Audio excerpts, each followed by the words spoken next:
讲到这超市大卖场的菜色果子，若过期了后随品有影是真拍算。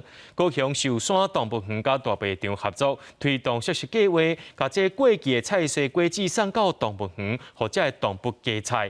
动物咧也当食到平常时真罕见的这个菜色果子，得到无同款的营养。早起保育员准备草料给大象阿里，伊是动物园的高食鬼，刷落来阁有高丽菜果子。这条菜头是伊头一摆食到，想袂到伊无爱食。保育员讲，最近阿里食到袂少新菜色，接受度蛮高的啦。当然，如果是这种萝卜或是节瓜类的，可能很饿，他才有可能会吃，因为他现在有其他更吸引他的食物吃啊。毋那大象阿里有新菜色，香菇嘛是头一摆食到菇类，看起来因真介意，一时仔就食了了啊。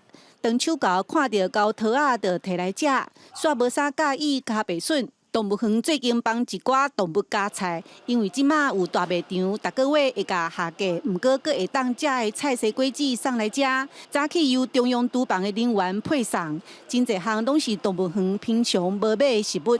有一些东西我们这边不会采购嘛，对，那这些比如说奇异果啊、甜菜根这些比较特别的东西，可能会让动物会有比较有新鲜感，然后也可以额外补充一些其他的营养。英国大卖场会甲下架食物送予社福团体，今年甲动物园做伙推出动物版的熟食计划。